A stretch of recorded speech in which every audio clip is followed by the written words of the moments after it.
All right, welcome everyone to Semblance of Sanity. I'm Caleb. I'm Jacob. And we're here for Katanagatari, episode 10. All right, we've only got 3 more episodes left. We're going back to Tokume's homeland? Right. Secret, hidden homeland? Where she visited her parents about 20 years ago. Right. Visited, mind you. Not, As a not baby, was born. clearly, not yes. saw her parents. Because she's only 25. I right? mean, clearly, you know, even back then, right, as a tiny little babe, as an infant, it was all part of her strategenery. Right. know. Her strategian plan was to visit her parents only once as a 5-year-old so that she could gain the necessary... Oh, you think she was 5? I'm picturing like 14 months, you know? Yeah. Dada, baka, mama, tata. Sure, yep. That's what I would expect. But I'm definitely excited how to it see went. if they're alive. Because then we can have the classic introduce, you know, Meet to the parents, them. Yeah, that could be kind of fun. And I think this is the kind of show, given how quirky and fun it is, that would lean into that for the hell of it. So, y'all, without further ado, let's get into this. Oh, shit. Oh.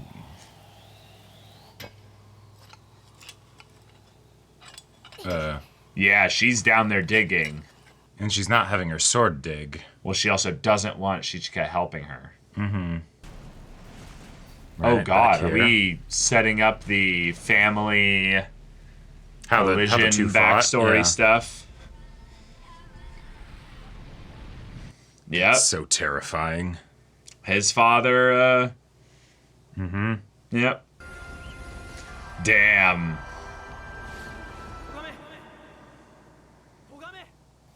Wait. Oh. This is where we're starting. Yeah. The way she kind of looked up and then just... Yeah, she didn't want him to stop holding her. Right. She's like, oh yes, keep pleading with me. So what are they digging for out here? Yeah. Was that just to avoid the storm? The remains Guessing of not. her home. Oh, she won't let go of the shovel. Ah, okay. Cool. Yeah, it's barren. There's nothing here. Barren or buried? What led us to this point?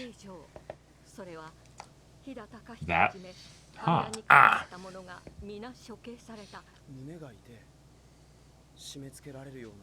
Whoa. Oh, this reminds me of the war zone in The Witcher 3. Where, you know, 2 feet down, it's just bodies. Oh, shit.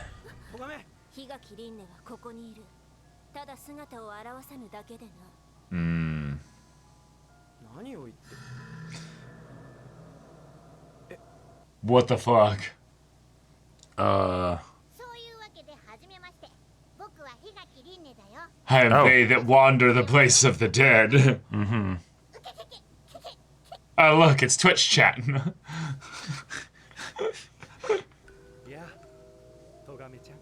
Oh, an ancestor, yeah.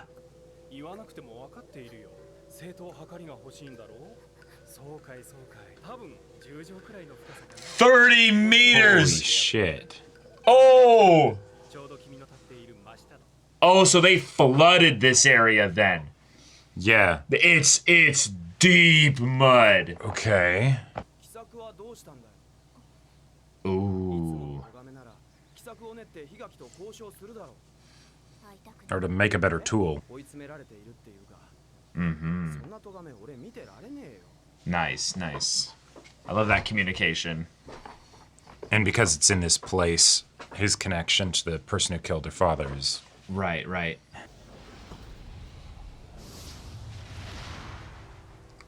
Whoa. It's the sword of illusions.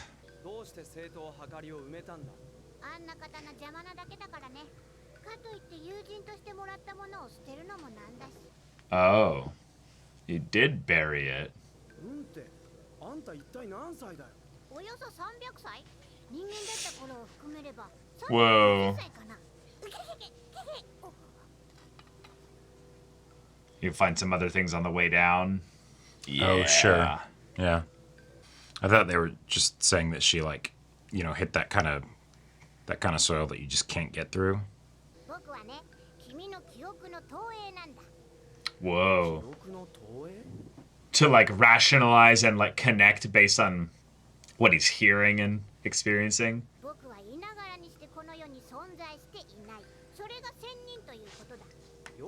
Yeah. Yeah, I feel ya. Oh. That's a fun way of putting it. Uh-huh. Yeah. Yeah. We know Isu loves mirrors. Oh. Snow White.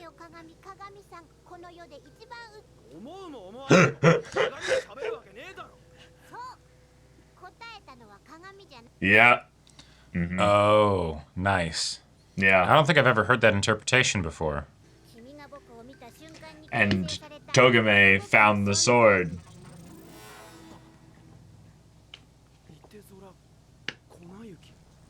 Oh shit. Oh shit. And now his sister. Yeah, okay.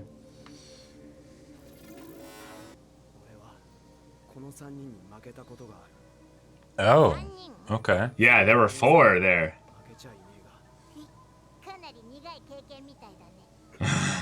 You had to self-reflect. Oh my god. Uh-huh, they do. They do.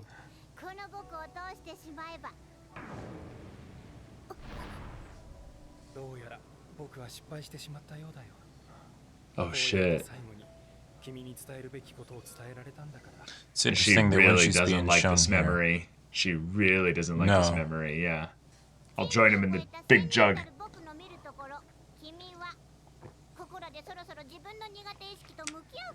Nice. おしどり一人欠けたところで今さら計画を変更するわけにもいくまい。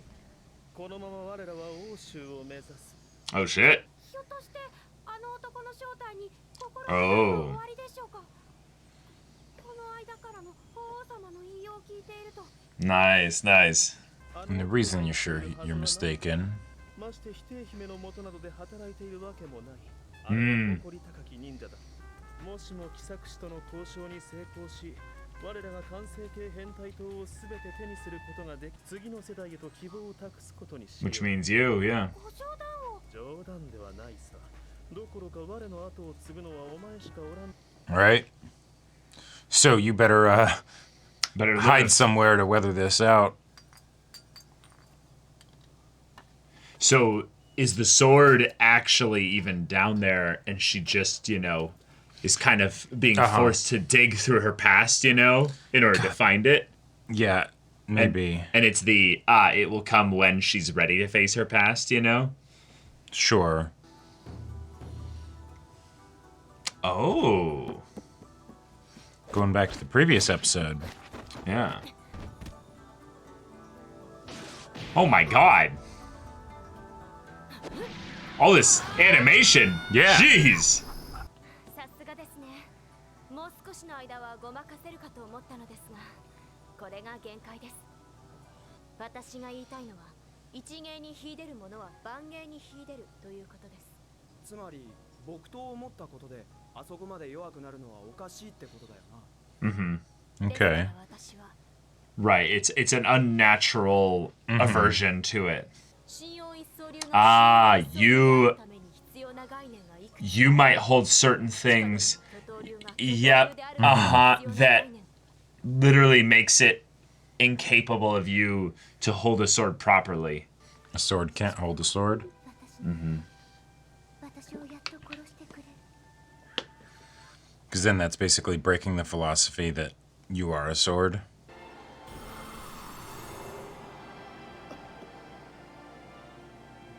Yeah.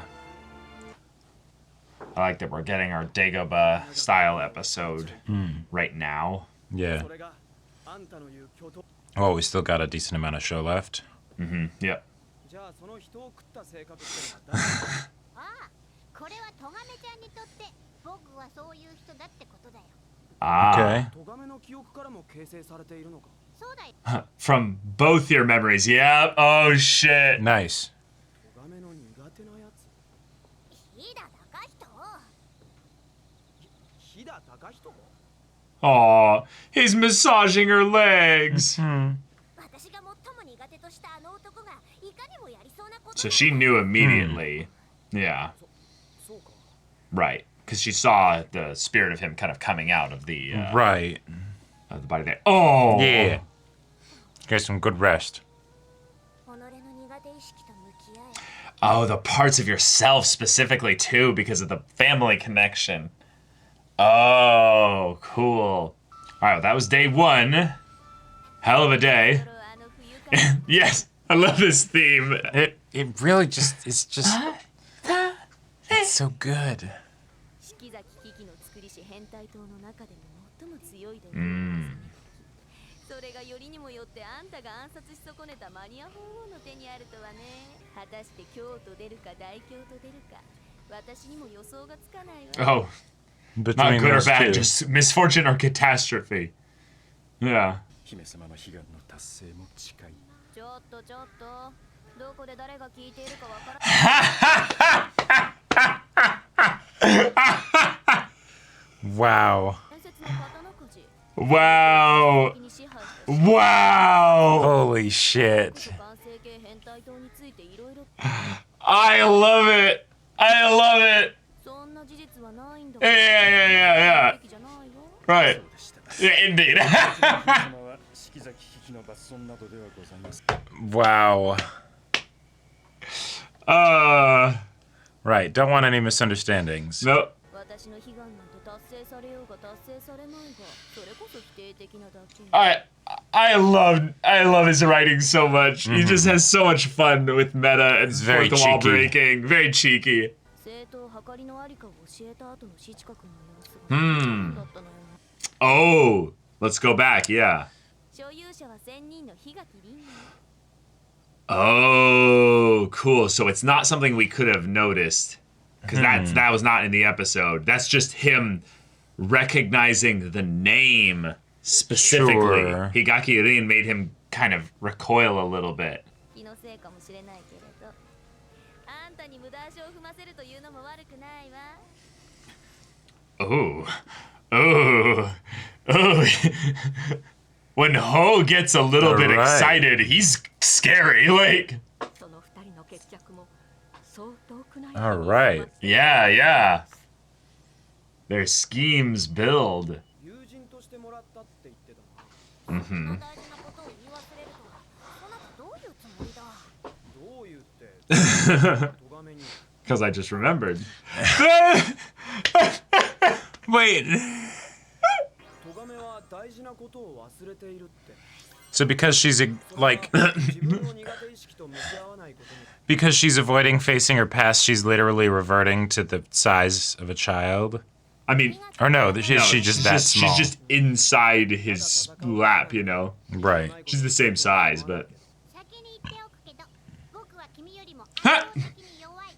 なんだよ。最初から負けた時の言い訳か。違うよ。君は自分よりも弱いものに。 Whoa. ユリ。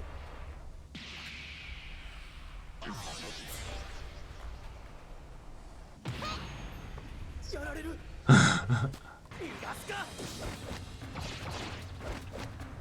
Nice. If he's a memory he wants to avoid, he's great at dodging. Right, exactly. Yeah. あんたまさか。こいつ戦おうとしてね。 Nope. 自分から誘っておいて戦う気が全くねえんだ。 Oh, I thought he'd like recognize something, but The weird thing is that like, 僕は失敗してしまったようだよ。 you know, her parents getting killed right in front of her. That's pretty straightforward, and I don't think that's what she's hiding. So, it's what surrounds this memory. right. 君はこのままここに隠れていなさい。 Oh shit. 出てきたらだ。 Yeah. もしも歴史が僕の思っている通りなら、君だけは If history goes, 僕はここで君を殺してあげなきゃならないんだろうけど、いくらそれが歴史の間違いを正すために必要なことであっても Whoa. いや And here he やっ is. ぱり僕を殺しに来たのは君だったかいムツエ君僕は君のことが That's some automata shit. So specifically that word, that's what's repressed. 君の戦闘能力を10とすれば僕の戦闘能力は7がいいところだろうまともにやり合ったら戦いにさえならないさ君は10の力を攻撃と防御に半分ずつ使っているんだよつまり攻撃において君の力は5割しか発揮されない But since you're not attacking, you're hoping that he'll put everything into offense and give you an opening. Well, I think the point they're bringing up is that he's divided. He's not actually focused on just attacking, you know. こんなもん戦いでも何でもね俺に新たな苦手意識植え付け He just sits down. The music stops. You know? 楽しいよ僕は嫌がらせが No. We can tell. 戦いから得る経験なんて無益なもんだ Why is that? 有益であったとしても悲しいだけだ Whoa. He doesn't like what he's hearing here. 彼女は戦いにこだわりすぎだなんというか生きること自体が戦いといった風じゃない Whoa. Okay. 敵って一体何なんだろうね君だって刀集めの旅の途中で決して少なくない Yeah. Mm-hmm. 生きるという人間にとっての最大の目的を阻害して違うかい僕から見れば君はもちろんトガメちゃんも覚悟が足りない明かりってのは天秤って意味だ Oh. True scales. トガメちゃん穴の中で力尽きちゃって休憩中みたいだからさトガメ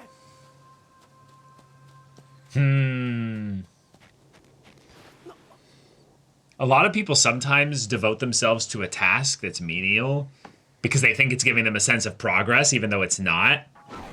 Maybe that's kind of what her pit digging is as well. 君は何のため Maybe? Whoa. Whoa. 私の命を犠牲にして君は何のため I love this. Yeah, bringing them back this conversation. Uh-huh. トガメのためだ Right, not for himself. And now that he's been getting actual, like, desires and wants and things like that, maybe he has to reevaluate that. But if he says, I love you, then she might have that word unlocked for her again, you know? Oh, and that's why she's been so avoiding it. Right. トガメでなければ戦ってこなかったってことだ But that's just tautological, right? Like you're just going back to right where you started. All right, here we go. Back to the beginning. 七輪それが勝負にならなくてよあいつ逃げてばっかでさ逃げる His personality he got from her. その戦略には大きな穴があるその穴をつけば打破することができるだろうなら Oh, the schemer is back. Yeah. それはだな You don't give chase? そうかそういうことか And just like that, she goes back to digging. Uh-huh. She figured it out and is like, no. Oh. Oh!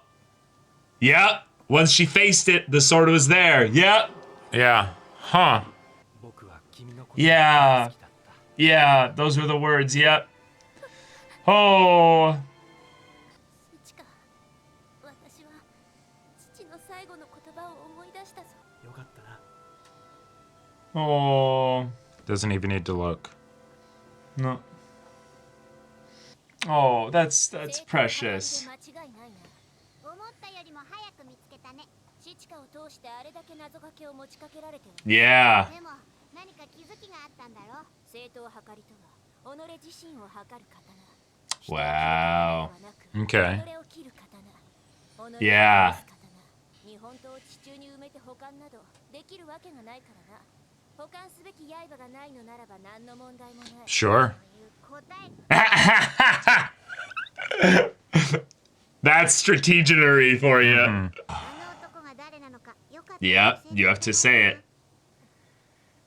私の Oh, wow. 父だ名は明かせぬがなそうかい。むしろ私は父のために Whoa. 刀集めも父のために行う Yeah. Yeah. Okay. I get that. That makes a lot of And sense. he's gone, yeah. しかし刃がないのならそれを守るための鞘もいらん。こうして決意とともに握り己自身と向き合える塚と唾のみがあればよ。お利口さんだね、トガメちゃん。少女の姿で上から物を言われるのは思いのほか腹が立つものだな。キキ本人から正当計りを引き受けたということだったが、四季崎とはどのような男だったのだ。なんていうか否定的なやつだったよ。でとうとうその苦手を苦手のまま否定したまま Oh. 僕に正当計りを押し付けてさ。まったくめ。 She probably recognizes it from Hite, the princess. 埋めたのは最近の話ではないのか。いや、もらった直後だよ。 Immediately. その上に城は立っちゃうわ。その城が燃えた。 Yeah, yeah. 飛騨城が存在する以前から。 Right. 正当計りはその下に埋まっていた。 So if that's the case, だから父は気づいたのだ。歴史の歪みに。 Whoa. 身内 Oh. すべての命を危険にさらして弓を引いた。 Interesting. 完成形変態島はもう完成しておるだろう。あれ、まさか知らないままヤスリ君を引き連れているのか。どういう意味だ。 Yeah, yeah, 完了形変態島巨頭ヤスリの yeah, 何も知らないでいる。 yeah. ドッキリ予想外だ。 uh-huh. Yeah. シチカが式 Uh-huh. の刀。キキの Cool. 決闘だと。そして自分は Getting it confirmed here.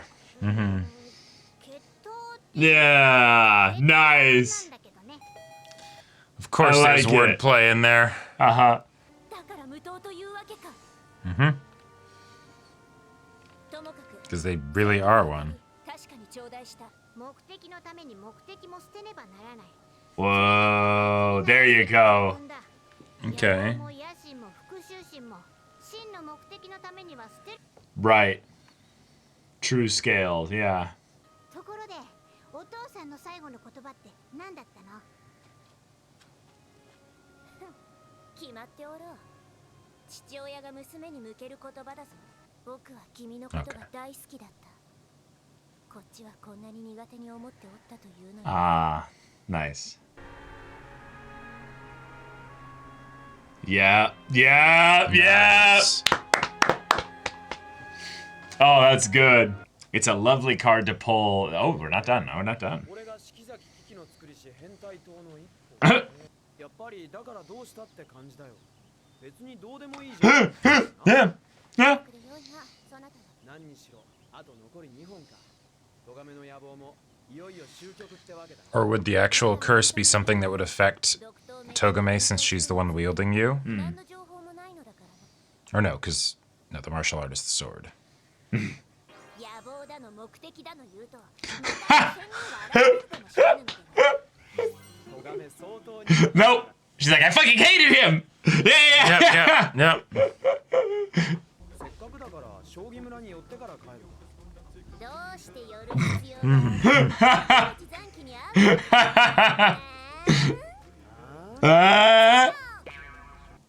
That was the softest Cheerio. Yep. トガメのためだ。 Ah, 俺はトガメのために戦った。 whoa. それが俺の出した答えだ。 Oh, oh, oh.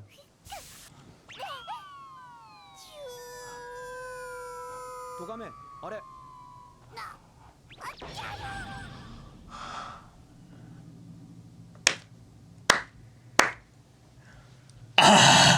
生きてる。 Oh, fuck. shit. Penguin. 刀傷だ。 Damn, they went all out to make that Yeah. art look good. 僕のことなんてどうでもいいから王様。 Okay. 時に協力し時に反目した彼らの因縁がついに終焉の時を迎えようと。 All right. Yeah. But for the second to last episode, All right, okay. We got ourselves the introspection, self-reflection, Dagobah, look inside yourself episode. I was mentioning as we headed into the ED that this is the type of story thing that you can only do once in a story, usually, because it just doesn't quite hit the same afterwards. Well, it doesn't quite hit the same afterwards, but the novelty of it allows the viewer to focus really intently on specific things that like don't necessarily have the ability to be communicated in a different context. It allows the viewer to specifically ignore the things that are being kind of pulled out of nowhere, essentially, to focus on specific aspects of the characters. And thus, the best part about episodes like this is that the characters are entirely the forefront of the story. There's basically no other moment of more importance in the kind of the fantastical hero's journey type storyline when you pull back reality for a bit and you go, hey, we're going to look inside these characters' innermost beings and what's truly in there. And thus we put them against the scales. We weigh them to see who they truly are. And in some ways, I really like that this was way more Togame's moment than it was Yasuri's. Me too. Yeah, because he's gotten a lot of good focus recently. Togame has too, but not to the same degree that Shizuka has. So the fact that it was mainly her episode, I think that was a good call. Yeah, and we did get some stuff from him, but I think most of it was things that we had already kind of come to understand. One, he's a deviant blade. Yes. Nice to get that confirmation. Oh, okay, but it's not just really him, it's the style specifically, and that's why it's also something that affected his sister, probably his father as well, and that's all one cool thing. But we also used this to tie in how all the characters are connected through Shikizaki Kiki. Like, basically everybody is somewhat connected. Right, because even now the main antagonist that we're probably going to be dealing with is totally not a descendant. Totally not a descendant. That was actually probably my favorite part of the episode. Oh, just how funny it was? Just that little exchange. Because, it was very fun. Very funny. Very fun. Yes. Very cheeky and on the nose and all of that stuff in the best way. Right. And it's the kind of thing that while I loved the character stuff, I felt like there was kind of missing in this episode from a lot of the other ones because they were on their own separate journeys, which is still really good to have because they're separate people, and so knowing who they are apart from the other, very important. And what you mean by separate is not just obviously they're two different characters, but the idea that they're so fundamentally different as people. They're so fundamentally different, and yet so much of the show is us enjoying them together and them bantering with each other and things like that. So then having points where they're going to be, yes, focus more on understanding. Right. And so while they do get those tender moments where they're holding each other and cuddling and all that stuff, right? For the most part, it's separate and we're not getting the witty banter between the two of them. Oh, okay. Because I think one of the things that you could go with that, because I kind of get what you're saying, is that them as characters actually exchanged mostly superficial, surface level interactions for the majority of the season, or the anime thus far. And when this episode came about and it forced them to look back at some of the other moments where they had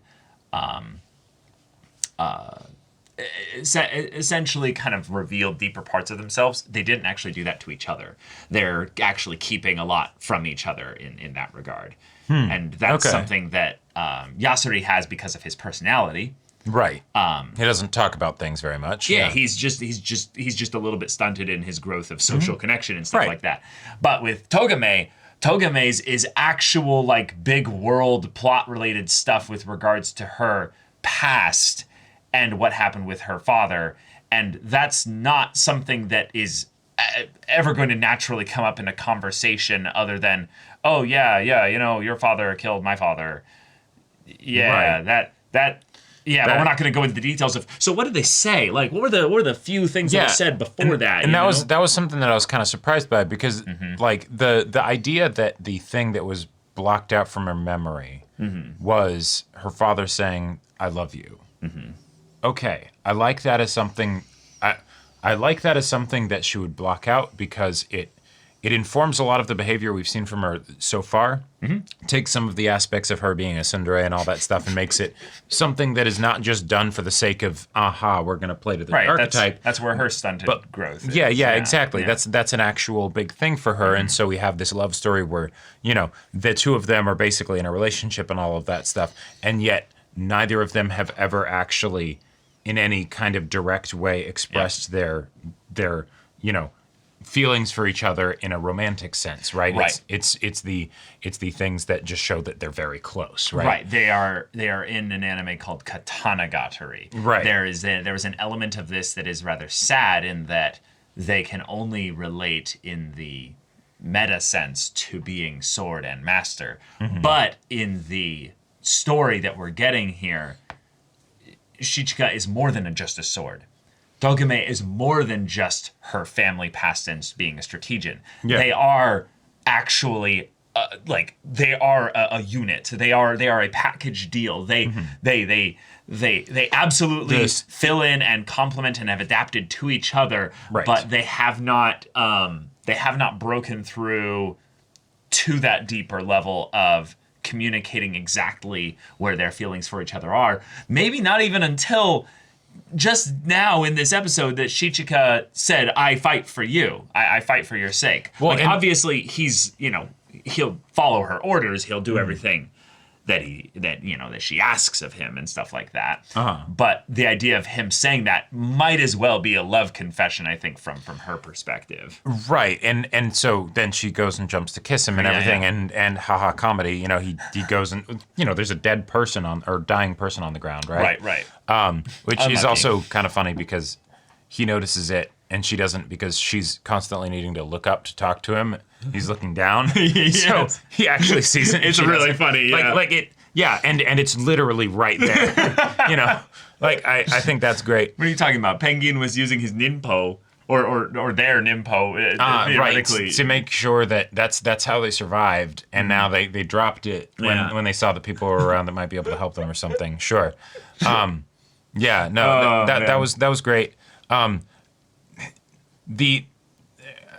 But yeah, you don't like typically trickster, illusory characters that poke at the characters no, yes, totally. When it comes to to tropes of specific things. Yeah, when it comes to the Fae characters and things like that, I am very much the kill it with fire. Well, first and then ask questions later. Right. But we're not talking D&D. I'm talking in storytelling specifically. It's a thing that is usually there to halt progress rather than to advance progress. Correct. Right. And so in this situation, the only thing that felt like it was an actual point of growth within the characters was Togame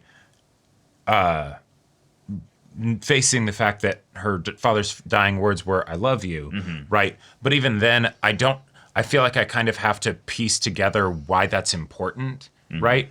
Yes, having a parent say that they love you that's a big deal, but why she blocked that? Maybe because, rather than seeing her father get, decapitated right in front of her, maybe it's because it's the, she feels then guilty somehow because, it's because of his love for me, right? He's like, okay, you hide in here. Maybe he would have been able to get away or something like that. Well, there's a couple things that he said that I think are important because it's not just that. It's what surrounded that. It's the reason that she didn't just block those specific words out necessarily, but she averted her, attention whenever this memory in general came up. So that was just the deepest part of the repressed memory? That was the center. That was the very center. But the other thing is, I think that he literally said, Bushido demands that I kill you. Are we going to just gloss over that? Right. And I think that's the, so that way you can be spared whatever torment, you can die basically in as painless a way possible. Yes, absolutely. Absolutely. But the idea that if he says that, what he's basically leaving her with, if you will, is a curse of living. You must go on and do the thing. Whatever the thing is that you're meant to do, you are then wholly devoted to your objective. And thus she then says, I am living for my father. You know what I mean? Sure. It's something that informs the idea that while he ended up tapping into paths or what have you, he brings up the point that he's like, I not only won't kill you because you're my daughter, no right, way I'm not going to do that. I absolutely I love you. Yeah. Uh-huh. I got the vibe that he was basically saying, okay, you have life yet to live. And right. Yeah. Obviously. Right. Yeah. But that's something that could be taken from a certain perspective, that could be taken in a negative way. Like, and maybe she has up until this point. And I think back to what you were saying earlier about the idea that I don't like the trickster type characters. I think this is why. Because on the one hand, in this case, the character does something that I enjoy. Focuses on the characters, right? Anytime we get focused on the characters, I'm like, yeah, awesome, good stuff. Not just in this story, in any story, right? But I feel like a lot of the times with the trickster characters, they end up in the same breath, kind of hypocritically, hogging the spotlight when it should be on the characters. A lot of the things that were said in this episode that were like the details of like the, funny like loop-de-loop ways of looking at things and whatnot, I didn't particularly care about, right? No. Like I could kind of follow along with a few of them, but but it didn't really seem very relevant, right? Like I feel like a lot of the stuff in this episode and this struggle could be boiled down to, yeah, they have to face the things that they're avoiding, and she's avoiding the circumstances of her father's death, very understandable. And the thing that Shichika is avoiding is, I guess, why he's fighting, right? The fact that he's killed all of these people. Okay, cool. But even then, when it gets right down to it, and the person's like, well, yeah, but that's not really love, right? But then the conclusion that makes him beat it is the I'm fighting for her sake. Like, didn't we know that before now? And that's still kind of just saying it's because I love her. So that feels like sort of a non-answer, like it's sweet. And I love that he says it to her and everything. Cause the communication of it is progress. Right. But like, as far as him knowing for himself. Right. Like I thought that happened like really early in the show. I don't think that happened really early on in the story. No. Okay. I think that was actually the biggest part of his one of his biggest problems was that he actually like struggled to because of his simplistic mindset, he never actually really did much thinking on that kind of stuff. Because if anything, that's why I kind of really liked that Togame was I felt the main focus still of this episode, even though I could see some people disagreeing with me on that regard. I actually like really liked the way in which Togame did feel like she was actively avoiding this throughout the episode. The visualization of it, the way it was showcased itself, the idea that the pit was absolutely non-existent. I totally fucking called that. The sword is there whenever she just decides to accept what it is, and thus I felt there was a lot of really cool visual storytelling with regards to how Togame's objective has hollowed out her ability to love and connect with Shichika. Okay. Basically that this pit, this example of, you need to dig 30 meters down this thing. She's suddenly like, oh, no, not scheming, just doing this thing, just grinding this thing. Right, you can't get help with this, yeah. Right. I can't do it with, you can't help me, it has to be me. And it's the, wait, Togame, where does this mindset come from? The idea that you have to devote yourself to a thing that has no real end in sight. You have to do it by yourself. And there's not even necessarily a reason to do it. Like, no reason, even really. the whole idea there's with no guarantee. And collecting the 12 blades, like, when she, at the beginning of the show, the reason that she gave is for the Shogun. For the Shogun, but not even as like the Shogun needs to do something that requires the 12 blades. It's I'll get brownie points. Yep. And I'll get a lot of them. She's doing it for her. Like, okay, but that's, yeah, you don't need to go this far for it, right? No. Like you could bring a couple blades and it'd be good. Yeah, right. Exactly. It's the idea that I think some elements of what her father said from her perspective that she had in the past was such that she's been bearing the objective and has been burning other objectives and aspects of herself for this thing. Okay. And that's why at the end, when the holy one, the holy guy, kind of is like, you've got it, but you're so stubborn, you're not actually fully getting it. You're so freaking close. And I think it's that she isn't willing to evaluate herself as an objective, I guess, if that makes sense. Like the idea that she still sees this as this is just reinforcing my ends justify the means philosophy a little bit. Not sure I follow. Okay, well that's fine. Okay. I can't really go too crazy into it. I feel like I'm talking myself in circles a little bit, so that's probably why it's not super easy to understand. But I feel like this is in a lot of ways, I feel like that's one of the benefits of Nisio's writing style, because by making it be so weird, right, then that engages, the audience's brain in a way that a more regularly written story probably wouldn't. And then that allows you to, because you're so engaged, then that allows you to basically pick at it and fill out the story in a way that you might not otherwise. And when I say that, there's a lot of the times that can be seen as a bad thing, where it's like, oh, hey, if you have to finish a story, why didn't the creator just do that for you, right? Yeah. But there's always going to be that part where the audience needs to engage with the story and bring their own personal experiences and thoughts and processes and, and thinking to it, to create whatever their unique experience is with the show, right? And so by having it be something that goes through all these winding pathways to what is essentially a very simple, very basic episode plot, right? Then maybe that makes it so that then each person can have a much more varied experience, Yeah. I think they were just trying to get at some aspects of the two characters, and they needed to admit it to themselves, the areas that they were lacking or overly fixated on. And we might know from a meta level in the audience, but we can't extend that to the characters. Right, exactly. That is a They're a couple clueless bakas. Yeah. Well, it's also a very common trap of usually viewing a story, given that we've been doing this for 6 years. Why don't you just do the perfect thing? It's like, well, they don't know that. They have limited information, and even if they did have all the information, which they might not choose that. Exactly, because ain't it the darndest thing when you see the thing that would really help you out if you were to do it, and you just very stubbornly choose to not do that. Which is what I think she kind of does a little bit here. She says, I've come to understand your strategy of forcing a match to a draw by neither winning nor losing, all for the sake of your objective. And he kind of has the but basically, not quite right there. Basically, it's the all for the sake of your objective part that I think is kind of like, no. Then it says, you must throw away objectives for the sake of your objective. That's the lesson you need to learn. Basically, that you can get in your own way. You can get in your own way. Exactly.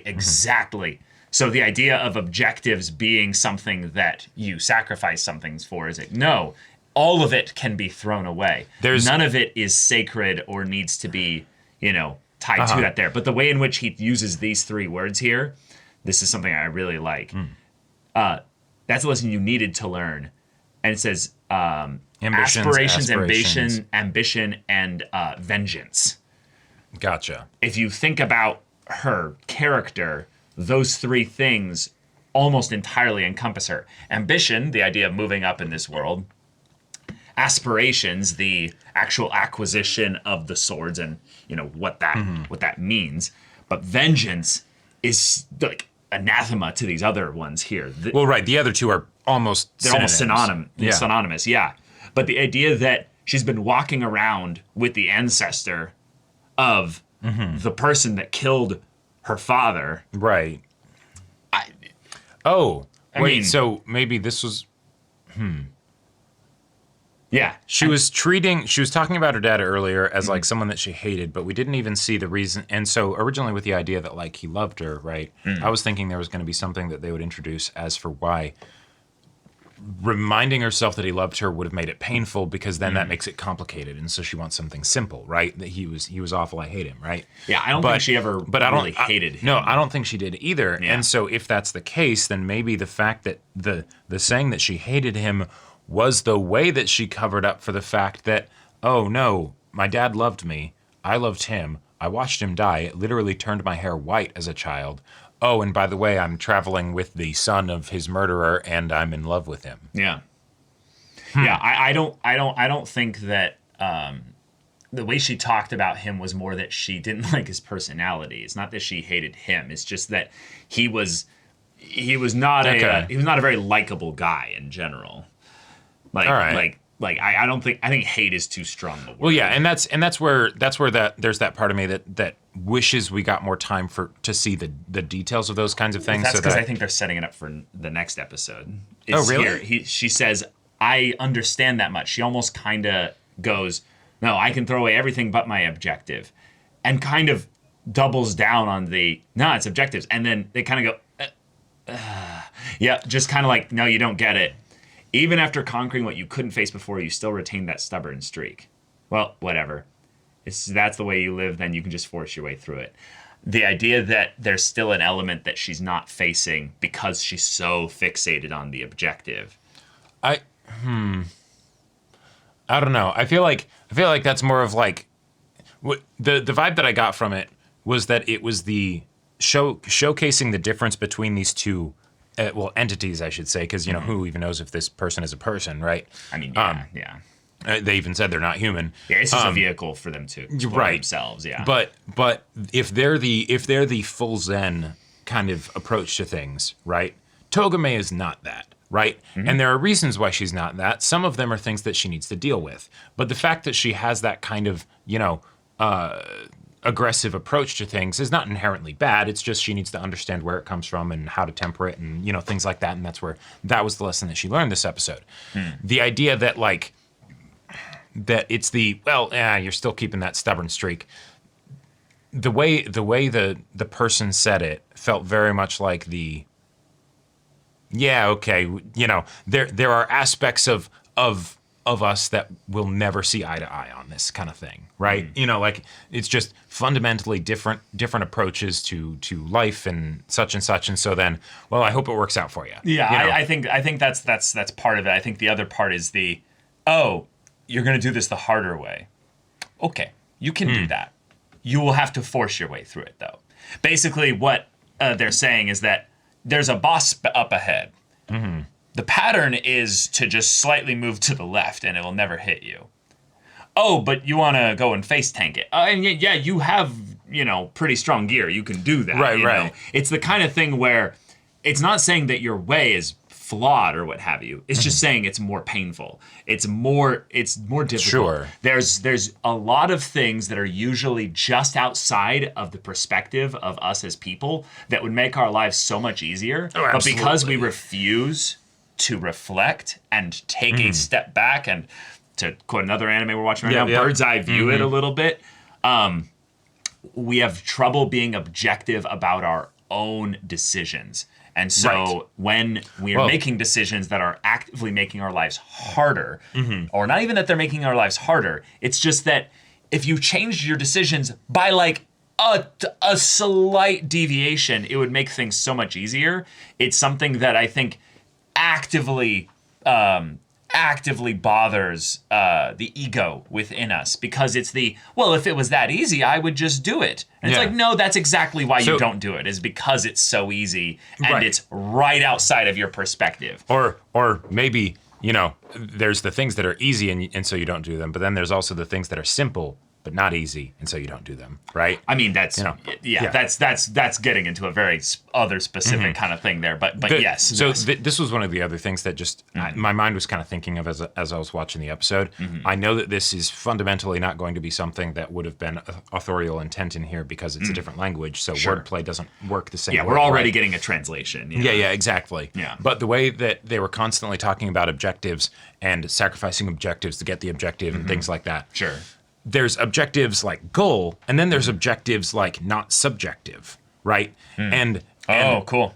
And when you have objectives, that can be one of the easiest ways, I would say, that you can get lost in the weeds, because you might be wrong about it being objective, right? Because we're people, right? So we have a subjective perspective. So if we see something as being objective, maybe take another look at that, right? Right. And go and look at what your true objective is. Exactly. Right. Yeah. Right. Yeah. And because I think it might not be what you think. Right. And I think that's partially what he was hinting at, is that, or the being was hinting at, is that your desire, Togame, is to, I think what they've been hinting at enough over the course of this story is to resolve the past and bring closure to it via this journey, and essentially doing what I think, doing the impossible, or doing the